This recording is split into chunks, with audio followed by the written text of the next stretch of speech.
Well, this Global Labor Market Conference is really important because it's a place where all the different stakeholders from all around the world are coming together and can exchange views, can share best practices in the way labor market should be organized. So that's why it's really important. And we have about 5,000 participants from 100 different countries. So a major conference.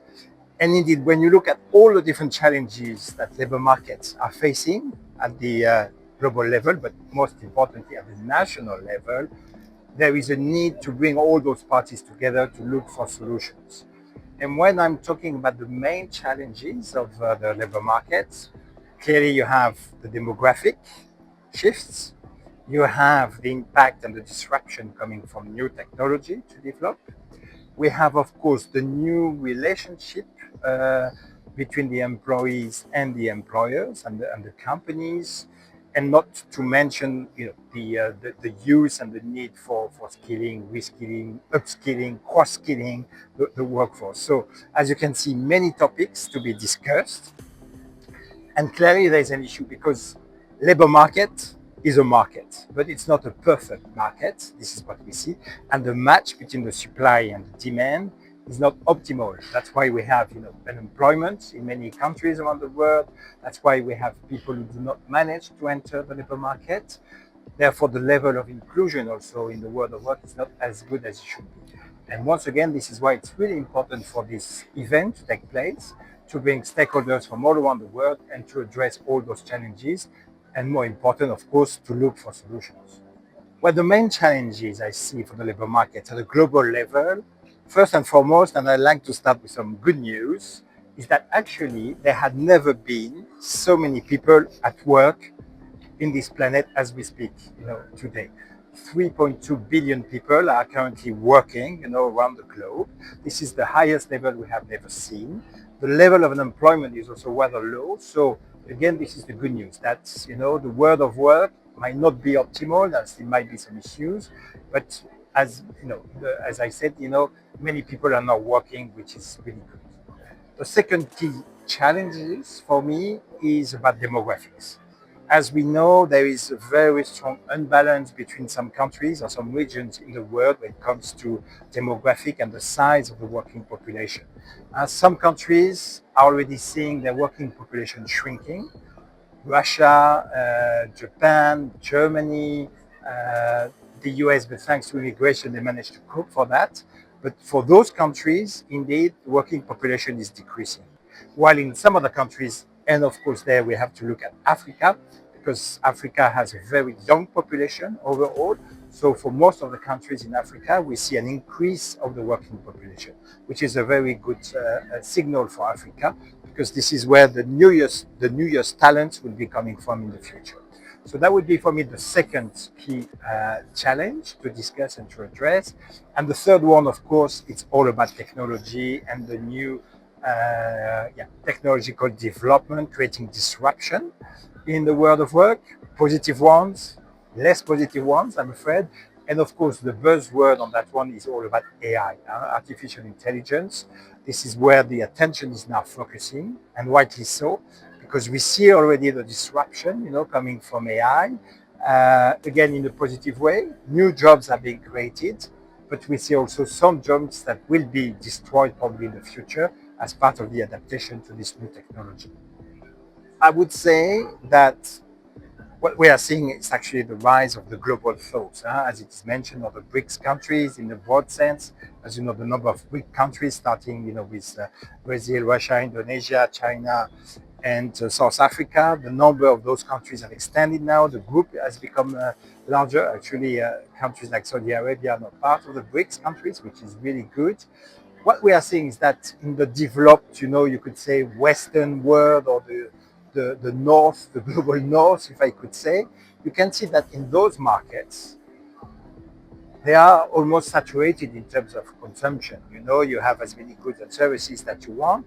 So companies are now looking for emerging markets where they can sell their products and services. And this is why they are specifically turning to Africa, for instance, where there again, you have young population, growing young population. You still have some needs that must be, served. And therefore, this is why also companies are all offshoring their activities to Latin America, to Africa, to the Asian part of the world, because this is once again where the consumers of tomorrow will be or are already actually, and where indeed also it's important to produce locally for cost reasons and global supply chain management. So for me, it's very positive for the global south that indeed this is the market of tomorrow. This is the working population of tomorrow because once again of the young generation, and this is where for business it is the place to be because this is where there will be some money to be made. Well, the answer to that question is very simple and it's three words: skilling, skilling, skilling. This is where we have and where the African countries have to invest. This is because it's nice to have a growing working population, but if the working population is not skilled, to answer the needs from the companies and from the private sector and the public sector too, this is not leading to employment. This is leading to unemployment. So clearly, education and the skilling part is essential for Africa if they want to succeed, if the countries want to succeed in the future. So really important. The other dimension that Africa still has to deal with is informality, labor informality. And there are too many people not having a proper, labor contract to work, not being covered by a minimum level of social protection, not making enough, to make a living from a financial point of view. So there is really, really some efforts to be made there. And this is part of regulating the labor markets in the different countries. Some countries are already well ahead for that. Some other countries might be lagging behind, but clearly there is a need for proper regulation in Africa. And Nigeria is a very good example because recently Nigeria ratified the Convention 181 from the ILO on private employment services, recognizing the need for having private companies, employment and recruitment companies operating to facilitate the between the supply and the demand of work.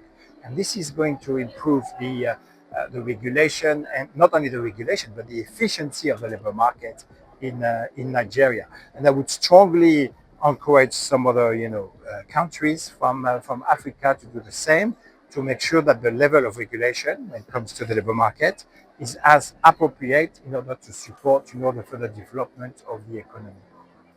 This is exactly what I call the great mismatch between the new expectations from the employees and the reality they face on the ground when they go to the workplace. And this mismatch is between indeed the expectations. Clearly, people nowadays, they want to have more autonomy, more freedom in the way they organize their work. When it comes to the working place, but also the working hours, with whom and where they want to work. This is really a new expectation from the workforce and from the employees. If you look at the companies, some of them are fine with that, some of them are still reluctant and not fully willing to go into that direction. Hence the mismatch, the great mismatch as I call it. So there is a need to reconcile the two parts. Clearly, remote working is there. It's not going to disappear. Let's keep in mind that it does not affect the full working population. On average, it's only about 40% of working populations in countries that can do some remote working. So let's keep in mind the 60 remaining percent. Those are people who cannot do remote working because they work in a shop, they work on an assembly line, they work in a factory, they work in hospitals, so they have to be there to serve, the customers or the patients. I think, as I said, remote working is good. I don't believe in full remote working, people working from home 5 days a week. This is not good because this is killing the collective approach of work and the fact that, at work you need also to interact with your colleagues. This is where, innovation is. This is where you can develop creativity. So everybody stays at home, and do not go to the office any longer. This is not good. So the question is really a question of balance. What is the good balance between working from home, going to the office?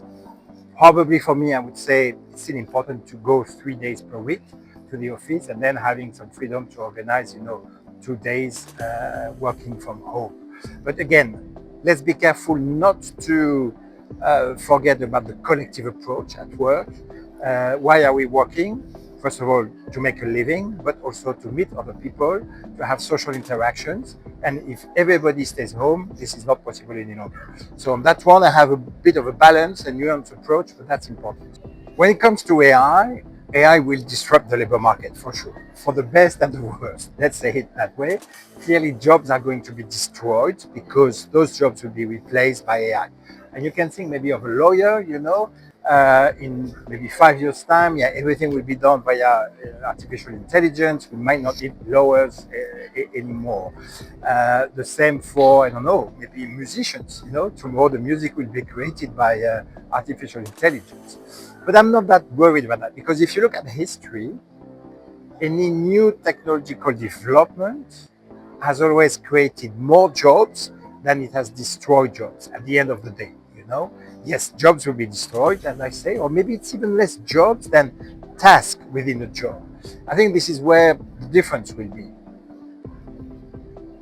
Jobs will not be replaced. It's jobs that, or people that do not adjust and do not use AI, who will be replaced in the future labor market. But if, as an individual, you are learning, how to use AI, you are really savvy, becoming, AI expert, well, your job will probably be protected. Probably 20, 30, 40% of the tasks you are performing today will be replaced by AI. But on the other hand, that means that you will have more time to really focus where you add value as a human being, again, in the social interaction, into the creativity part, into the innovation part, into the interactions with your colleagues.